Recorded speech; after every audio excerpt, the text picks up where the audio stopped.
அனைவருக்கும் வணக்கம். சமயக் தரிசனம்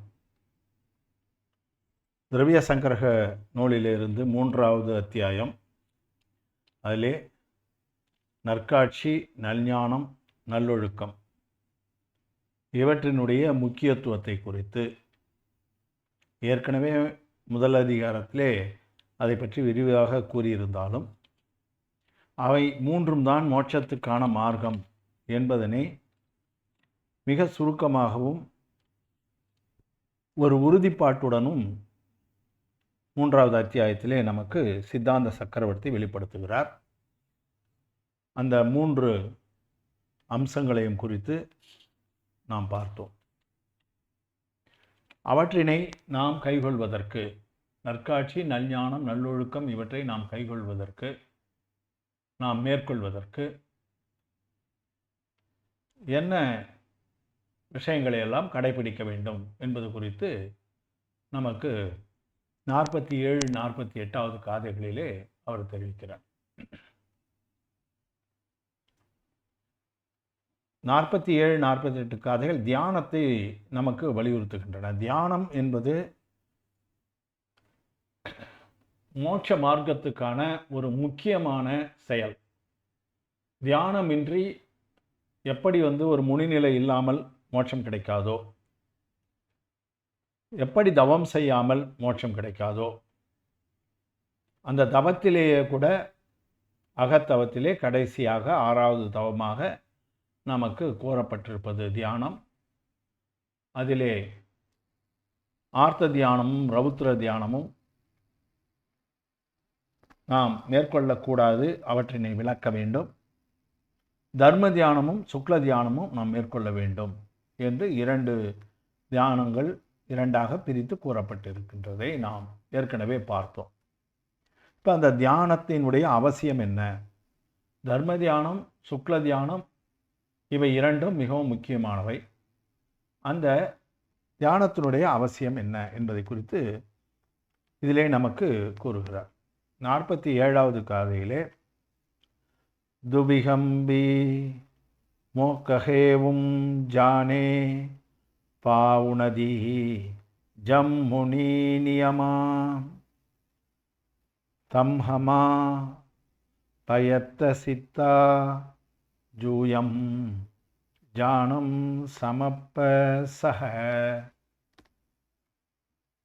இதிலே மோட்ச ஹேவும், மோட்சத்துக்கு ஹேதுவான என்று அதை நம்ம தெரிஞ்சுக்கணும். மோட்சத்துக்கு ஏதுவான, தமிழில் சொன்னால் ஏதுவான, மோட்சம் அதற்கான காரணம். அந்த மோட்சம் அடைவதற்கான அந்த காரணம் 2 வகையாக கூறப்பட்டிருக்கு. துபிகம் 2 வகையாக கூறப்பட்டிருக்கிறது. அந்த 2 வகை தான், ஒன்று நிச்சய மார்க்கம், இன்னொன்று விவகார மார்க்கம் என்று ஏற்கனவே நம்ம பார்த்தோம். அதைத்தான் இங்கே மீண்டும் கூறப்படுகிறார். அதைத்தான் எப்படி அதை நிறைவேற்ற வேண்டும் என்று சொன்னால், ஜானே தியாகம், தியானம், தியானம் என்பதனை பா உணதி முழுவதுமாக செய்ய வேண்டும், ஏற்றுக்கொள்ள வேண்டும், அதனை அடைய வேண்டும். தியானத்தை அடைந்தவர், அதுதான் அந்த முனி நியமா என்று அதில் கூறும்பொழுது, நிச்சயமாக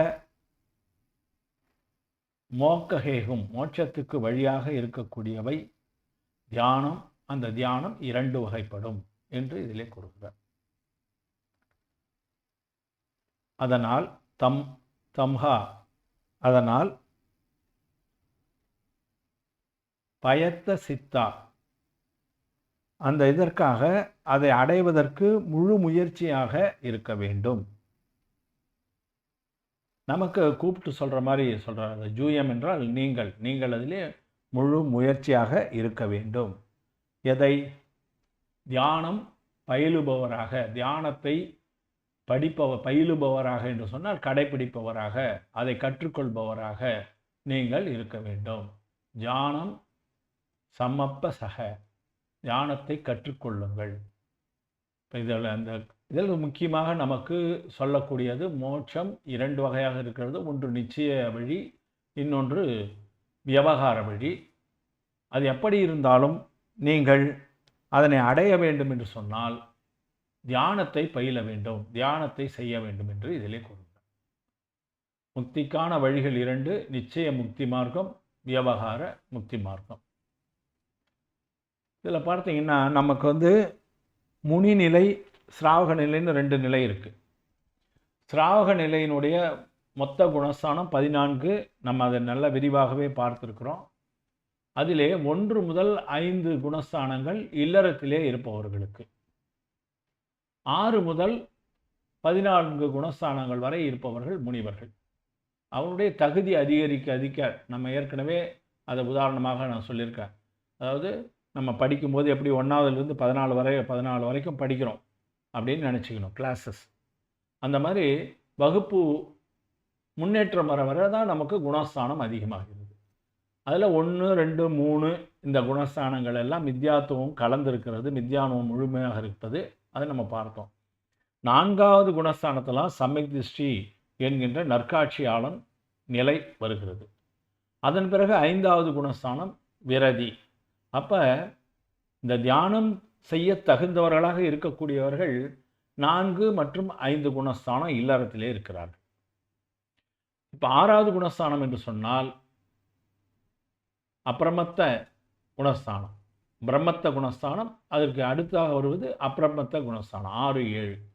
அதில் தான் முக்கியமாக முனி நிலையினுடைய ஆரம்ப கட்டமாக இருக்கிறது. இப்போ அந்த நேரத்தில் தியானம் செய்வதை தவிர சுவாத்தியாயம், அதாவது 6 விதமான கடமைகள் முனிவர்களுக்கு கூறப்பட்டிருக்கின்றன. சவணம், ஸ்துதி என்றெல்லாம் வரும், சுவாத்தியாயம் என்று வரும். அதன் பிறகு தியானம் என்பது அதில் செய்யும் பொழுது இந்த 6 கடமைகளிலே தியானத்திலே மூழ்கி இருப்பது என்ற அந்த நிலையிலே அவர்கள் நிச்சய மோட்ச மார்க்கத்திலே இருக்கிறார்கள். அது தவிர மற்ற கடமைகளில் ஈடுபடும் போது வியவகார மார்க்கத்தில் இருக்கிறார்கள். அவர்கள் ஸ்துதி, சவணம், சாமாயிகம் இந்த மாதிரி 3 முக்கியமான விஷயங்கள் அவர்களுக்கு இருக்கின்றன. ஸ்துதி செய்வது, சவணம் பண்ணுவது. ஸ்துதி என்பது ஒரு குறிப்பிட்ட தீர்த்தங்கரர் மீது அவர் மீதான பாடல்களையும் ஸ்லோகங்களையும் படிப்பது. சவணம் என்பது 24 சமுச்சமாக செய்வது. சுவாத்தியாயம் என்பது அறநூல்களை கற்பது. இந்த மாதிரியான விஷயங்கள் எல்லாம் வியவகார மார்க்கம், அவையெல்லாம் நிச்சய மார்க்கம் அல்ல. ஆனால் முனிவர்கள் அதை செய்கிறார்கள். அவர்கள் உலக வழக்கத்திலே இதனை செய்கிறார்கள். அதில் தியானம் என்பதில் அந்த 2ஆக பிரித்து சொல்லும்போது இதை சொல்கிறார். அதனால் எப்போது தியானத்திலே மூழ்குகிறாரோ அப்போ தான் அவருடைய ஆன்மாவை உள்நோக்கி அவர் பார்க்கிறார். அதுதான் நிச்சய மார்க்கம். அப்போ அந்த தியானத்தையும் மற்ற கடமைகளையும் பிரித்து நம்ம பார்க்க வேண்டும்.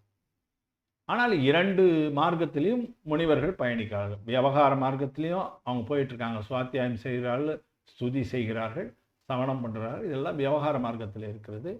அதன் பிறகு அவர் காயோசர்க்கம் செய்வது போன்றவை எல்லாம் உடலை கட்டுப்படுத்துதல், அதுவும் விவகார மார்க்கத்தில் பிரதிக்கிரமணம், பிரத்யாக்கியானம் என்று 2 சொல்லுவாங்க.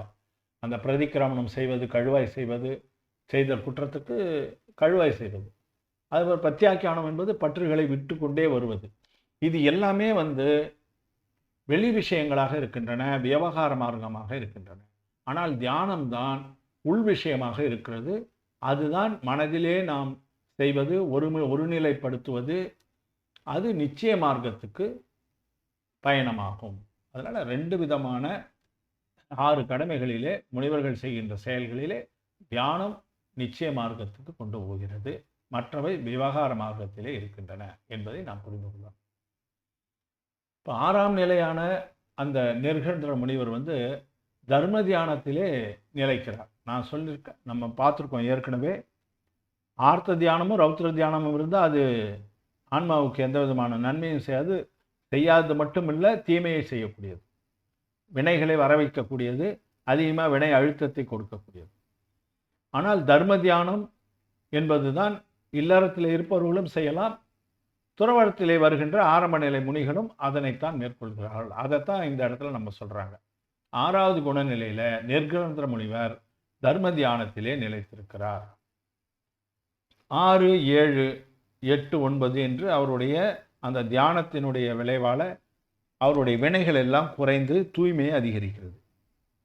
10வது குணநிலையில் குறைந்த அளவிலான லோப கஷாயம் மட்டும் இருக்கிறது. சூக்ஷ்ம சாம்பிராயம் என்று சொல்வோம். சூக்ஷ்மம் என்றாலே மிக குறைந்த என்று அர்த்தம். அதனால் அங்கே என்ன இருக்குன்னா, மற்ற கஷாயங்கள் எல்லாம் விடுபட்டு விடுகின்றன. அந்த சஞ்சுவலன லோப கஷாயம் என்கின்ற சின்ன பொருளாசை அங்கே இருக்கிறது. அதாவது அது எதை ஒரு நேரடியாக நம்ம உதாரணம் எப்படி இருக்குதுன்னு சொல்லணும்னா, முனிவர்கள் எந்த ஒரு பொருள் மீதும் பற்று வைக்காதவர்கள் தான். புறப்பற்றுகளை எல்லாம் துறந்து விட்டவர்கள். இருந்த போதிலும் ஒரு கமண்டலமும் ஒரு பிச்சும் கையில் வச்சுருக்காங்க.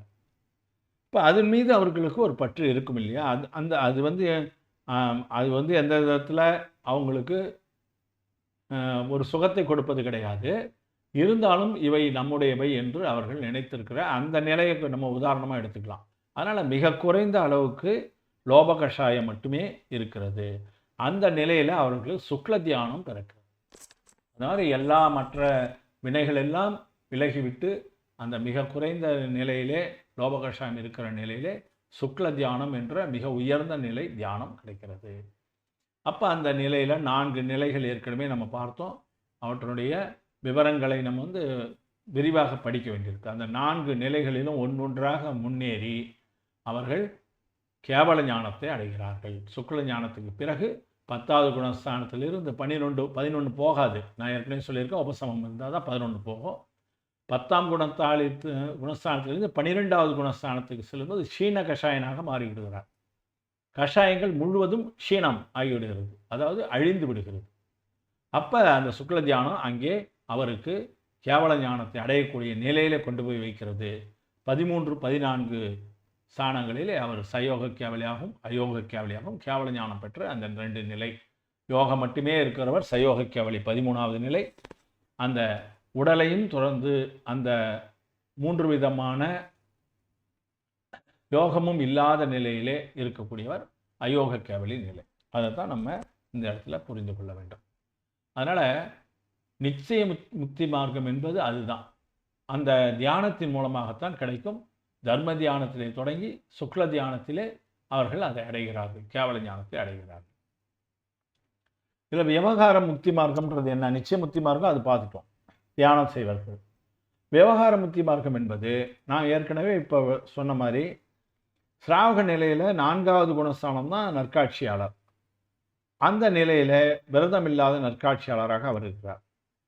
அப்புறம் விரதத்தோடு கூடிய போது அவர் 5ஆம் நிலையிலே நிலைக்கிறார். 5ஆம் நிலை இருக்கு. அப்போ 4ம் 5ம் தான் தியானம் செய்வதற்கு, தர்ம தியானத்தில் ஈடுபடுவதற்கு ஏற்ற குணநிலை. அதுக்கு கீழே இருக்கிறதுலாம் மித்யாத்துவம் கலந்திருப்பதாலும், 1வது குணநிலை முழுவதுமாக மித்யாத்துவமாக இருப்பதாலும், 2வது நிலை நிலையில்லாத இருக்குது, 3வது நிலை கலப்பு நிலையாக இருக்கும் குணஸ்தானத்தில். அந்த 4வது நிலையும் 5வது நிலையும் இவர்கள் இல்லறத்தில் இருப்பவர்கள் விரதங்களை கடைபிடிக்கிறார்கள். அது விவகார முக்தி மார்க்கம். ஏன்னா உலக வழக்கத்திலே தான் அவங்க செய்கிறாங்களே தவிர அந்த நேரடியாக முக்தி மார்க்கத்திற்கு அவர் செல்வதற்கு வாய்ப்பு இல்லை. அதனால் என்ன ஆகுது அப்படின்னா, விவகார முக்தி மார்க்கத்தில் அதே பிறவியில் முக்தி அடைய வழி இல்லை. விவகார முக்தி மார்க்கத்தில் இளரத்தாக இருந்தாலும் சரி, துறவரத்தாக இருந்தாலும், விரதங்களை இருக்கக்கூடிய இல்லறத்தாரும் நேரடியாக அதே பிறவியில் முக்தி அடைய மாட்டார்கள்.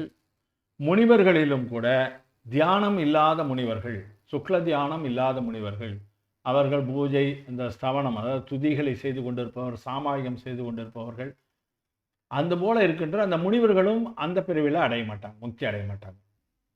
அதே போல இங்கே ஸ்ராவருக்கும் சொல்கிறோம் பாருங்க, பூஜை, சுவாத்தியாயம், சாமாயம் ஆகியவற்றில் முழுமையாக ஈடுபடும் ஸ்ராவகன் அடுத்தடுத்து நற்பிறவிகளை பெற்று இறுதியில் முக்தி அடைகிறான். பல பிறவிகளை கடந்து, அதாவது நற்காட்சி கிடைக்கப்பட்டுவிட்டால் 7 பிறவியில் முக்தி அடைஞ்சிருவாங்கன்னு சொல்கிறாங்க. அது மாதிரி நூல்கள் நமக்கு தெரிவிக்கின்றன. அப்படி அடைவதை பரம்பரை முக்தி என்று சொல்வார்கள். பரம்பரையில் முக்தி அடைதல், அதாவது அந்த பிறவியில் அடையாமல் அடுத்தடுத்த பிறவிகளிலே நற்பிறவி பெற்று அதன் மூலமாக இன்னும் தன்னுடைய வினைகளை கழித்த பிறகு முக்தி அடைவது பரம்பரையில் முக்தி அடைதல் என்று நம்ம கூறோம். பரம்பரை முக்தி என்று அது அழைக்கப்படுகிறது. அந்த தியானத்தில் நாம் செய்ய வேண்டிய விஷயங்களில் 7 தத்துவங்கள் மீதான முழு நம்பிக்கை இருக்க வேண்டும். உண்மையான தேவசாஸ்திர குரு பூஜையை செய்ய வேண்டும். 5 அணுவிரதம் 7 சீலவிரதத்தை கடைபிடித்தல் நம்ம பார்த்தோம் ஏற்கனவே அதை. அதே போல் முனிவர்கள் மகாவிரதத்திலே இருக்க வேண்டும். இந்த தியானங்கள் இதெல்லாம் முக்திக்கான படி. இவை தியானத்தால் தான் சாத்தியமாகும். இவற்றை எல்லாம் தியானிக்க வேண்டும் நம்ம தியானம் செய்யும் பொழுது என்று இதிலே சொல்கிறார். அந்த தியான முறை, தியானத்தினுடைய முறை எப்படிப்பட்டதாக இருக்கிறது?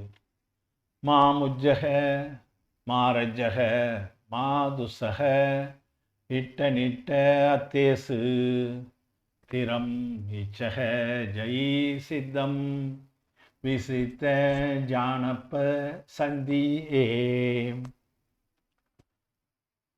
அதாவது பலவிதமான தியானங்கள் இருக்கின்றன. விசித்த ஜானப்ப சந்தி. தியானம் பலவிதமான தியானங்கள். எதற்காகனா அதை சித்தி அடைவதற்காகத்தான்.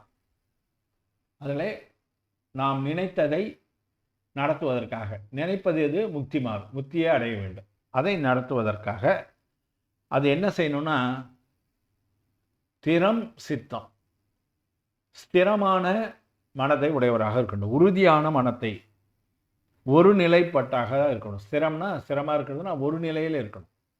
அந்த மனதை ஒரு நிலையாக வைத்திருக்க வேண்டும். அதற்கு என்ன செய்யணும்னா, இட்ட நிட்ட அத்தேசு, இஷ்டம் அனிஷ்டம், அதாவது விருப்பு வெறுப்பு. இந்த விருப்பு வெறுப்புகளை, பொருள்கள் மீதான விருப்பு வெறுப்புகளை நாம் செய்யக்கூடாது. பொருள்கள் மீது இருக்கின்ற அந்த விருப்பு வெறுப்புகளை விட வேண்டும். அது மட்டுமல்ல, மாமுஜ்ஜக ஆசை கூடாது. ரஜ்ஜக, ரஜ்ஜகன்னா மோகம். அது ஆசைக்கும் மோகத்துக்கும் கொஞ்சம் வித்தியாசம் இருக்குது. மோகம் என்பது தீவிரமான ஆசை. அதே நேரத்தில் கர்வம். அது ரெண்டுத்தையும் அது ரஜ்ஜக என்று கூறப்படும். அதே போல் துஸ்ஸக துவேஷம், துவேஷமானது கொள்ளக்கூடாது. அதாவது ஆசை இருக்கக்கூடாது, மோகமும் கர்வமும் இருக்கக்கூடாது, அதே நேரத்தில் துவேஷமானதும் இருக்கக்கூடாது. இவற்றையெல்லாம் விட்டுவிட்டு ஒருநிலைப்பட்ட சிந்தனையை செய்யும் பொழுது அது பலவிதமாக இருக்கிறது.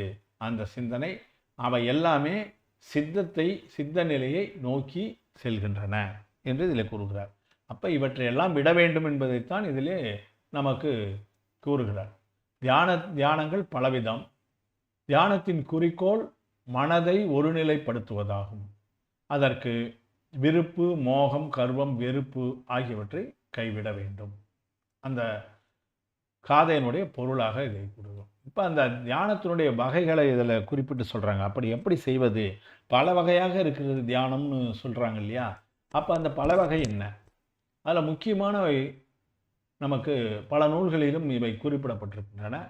பிண்டஸ்த தியானம் என்று சொல்வார்கள். பிண்டஸ்தம் அது என்னென்ன? சுய ஆன்ம சிந்தனை. பிண்டம் என்று சொன்னால் உடல், அப்படி தான் நம்ம இதில் நேரடியான பொருள் என்று சொன்னால். அப்போ அந்த உடலை வைத்துக்கொண்டு நாம் ஆன்ம சிந்தனையிலே இறங்க வேண்டும். அதில் இந்த உடலுக்கு கஷ்டமாக இருக்குதுன்னு சொல்லிட்டு தியானத்தை கைவிடக்கூடாது. தாக்கு பிடிக்கின்ற அந்த திறமையோடு நாம் உடலை பற்றி கவலைப்படாமல் ஆத்ம சிந்தனையிலே, சுய ஆத்ம சிந்தனையிலே மூழ்கி இருக்க வேண்டும். அதில் என்னென்ன சிந்திக்கணுன்றது தான் நம்ம ஏற்கனவே இப்போ பார்த்தோம். தத்துவங்களை பற்றி சிந்தனை பண்ணுவது, மற்றதெல்லாம் என்ன சுவாத்தியாயத்தில் படித்ததை பற்றி சிந்தனை செய்வது, இவற்றையெல்லாம் அந்த சிந்தனையிலே செய்யும் பொழுது பிண்டஸ்த தியானமாக அது இருக்கிறது. அதற்கு பிறகு பார்த்திங்கன்னா பதஸ்த தியானம். பதஸ்த தியானம் என்றால் பதம் என்று சொன்னால் வார்த்தை, மந்திரங்கள். மந்திரங்களை தான் வார்த்தைகள் என்று இதில் பதம் என்று சொல்கிறார்கள். அவற்றை திரும்ப திரும்ப அவற்றையே சிந்தனை செய்வது. அரகந்தர் என்று ஓம் நமோ அரகந்தானம் ஒரு பதம் நம்ம எடுத்து செய்கிறோம்னா, அரகந்தர் என்ற பதத்தை தியானம் செய்கிறோம் என்று சொன்னால், அவர் அரகந்தருடைய குணங்கள் என்ன, அவருடைய சுரூபம் என்ன, அவர் எப்படி அரகந்தராக மாறுகிறார், அதை பற்றிய சிந்தனை செய்யணும். அப்போ அவர் எப்படி சித்த நிலைக்கு போகிறார், அந்த அரகந்தர் நிலையில் இருந்து. ஆச்சாரியர் என்று சொன்னால் ஆச்சாரியருடைய குணநலன்கள் என்ன, அவருடைய கடமைகள் என்ன. அதே போல தான் உபாத்தியாயர், அந்த நிலை எப்படிப்பட்டது. முனி என்று சொல்கின்ற சாது நிலை, அது எப்படிப்பட்டது. அப்போ அந்த மந்திரங்களை எல்லாம் நாம் சொல்லும்போது இது போல் இது மட்டும் இது பஞ்சமந்திரத்தை மட்டும் இப்போ சொன்னேன். இவை தவிரவும் பல மந்திரங்கள் நமக்கு ஆச்சாரியர்களால் கொடுக்கப்பட்டிருக்கிறது. அவற்றினை மீண்டும் மீண்டும் சிந்தனை செய்தல், ஜபம் பண்ணுறதும் இதில் சேர்த்துக்கும். பதஸ்த தியானத்தில் இதை கொண்டு வர வேண்டும். அதுக்கடுத்து பார்த்தீங்கன்னா ரூபஸ்தம், உருவத்தை வைத்து தியானம் செய்வது. இப்போ நம்ம கோயிலுக்கு போகிறோம், கோயிலில் பார்த்துட்டு அங்கே அந்த உருவத்தை பார்த்து நம்முடைய தீர்த்தங்களுடைய சிலை அங்கே இருக்கிறது, அதை பார்த்து தியானம் செய்கிறோம். இப்போ அதே போல் வேறு இடங்களிலே கூட நம்முடைய வீட்டிலே வந்து ஒரு தியானம் செய்கிறோம், எங்கேயாவது ஒரு கோயிலிலே அமர்ந்து தியானம் செய்கிறோம் என்று சொன்னால் கண்ணை மூடிக்கிட்டு கூட செய்கிறாங்க. அப்போ வந்து அந்த அரகந்த பகவான் எப்படி சமவசனத்திலே அமர்ந்திருக்கிறார், அவருக்கு என்னென்ன வைபவங்கள் எல்லாம் சொல்லப்பட்டு இருக்கின்றன, அவர் அங்கே திவ்யதொனி எப்படி வெளிப்படுத்துகிறார் என்கின்ற அந்த காட்சிகள் எல்லாம் உருவம், அந்த உருவமாக நம்ம மனதிலே கொண்டு அந்த ஸ்வரூபத்தை சிந்தித்தல். அதே போல் இப்போ சிகர்ஜி போன்ற இடங்களுக்கெல்லாம் செல்கிறோம், புண்ணிய தலங்களுக்கு செல்கிறோம். அங்கே போனீங்கன்னா நம்முடைய மனதை கவருகின்ற அளவில் ஒரு சில சிலைகளும் உருவங்களும் முகமும் நம்ம பார்க்கணும். சரவணபலிகளெல்லாம் அவ்வளோ பாகுபலியுடைய சிலை அப்படி உயர்ந்து நிற்கிறது. நம்ம கண்ணை மூடிட்டு அந்த உருவத்தை மனதிலே நாம் நினைத்து கொண்டு அந்த உருவத்தை வைத்து நாம் தியானம் செய்யலாம். இது மாதிரி பலரும் இந்த ப்ராக்டிஸ் பண்ணுறாங்க.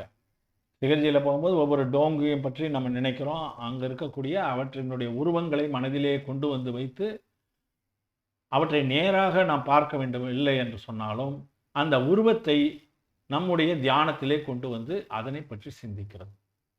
அதற்கடுத்து ரூபாதீதம், அது வந்து மிக உயரிய தியானம்.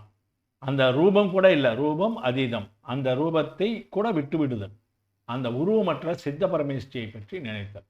இது ஒவ்வொரு ஸ்டேஜாக தான் வரும். அந்த அந்த நிலையில தான் இதை கொடுத்துருக்காங்க. முதல்ல பிண்டஸ்த தியானத்தை நிறைய பழகின பிறகு தான் அந்த பதஸ்த தியானமானது நமக்கு கைகூடும். அப்போ தான் அந்த மந்திரங்களை வைத்து கிட்டத்தட்ட ரெண்டுத்தையும் ஒன்றா செய்யலாம். அதன் பிறகு வரக்கூடிய உயர்நிலை ரூபஸ்த தியானம்.